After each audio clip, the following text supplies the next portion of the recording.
ዩቲዩብ ላይ ሞኔታይዝ ከሆናችሁ በኋላ ወይንም ደግሞ ሞኔታይዝ ከሆናችሁ በኋላ ቆይታችሁ የሆነ ሪፊውዝ ኮንቴንት ከተባላችሁ ወይንም ደግሞ ሞኔታይዜሽናችሁ ከተነሳባችሁ በኋላ ሰዓት በጣም ይቀንሳል ማለት ነው። ከዛ በኋላ በጣም አድካሚ ነው የሚሆነው ድጋሚ ሰዓት ለመሙላት ማለት ነው። ስለዚህ በጣም ቶሎ ቶሎ ብዙ ቪዲዮዎችን አፕሎድ ማድረግ አለባችሁ። አለበለዚያ በየጊዜው እየቀነሰ ይሄዳል ማለት ነው ሰዓቱ።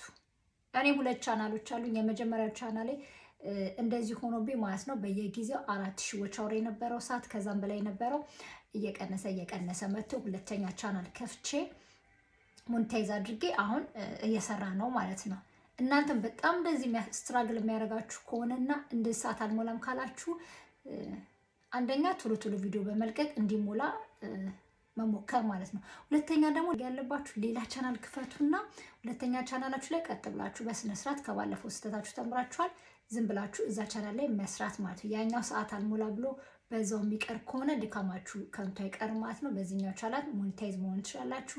ይሄ የኔ እውነተኛ ኤክስፒሪየንስ ነው። አፈልኳችሁ ወደዳችሁት ቪዲዮን ፕሊስ ላይክ ማድረጋችሁ እንዳትረሱ። እንዲሁም ደግሞ አስተያየት ካላችሁ ኮሜንት ከታች ጻፉልኝ፣ መልስላችኋለሁ ማለት ነው። አብራችሁን ስለነበራችሁ ከልብ አመሰግናለሁ። መልካም ጊዜ ይሁንላችሁ። ባይ ባይ።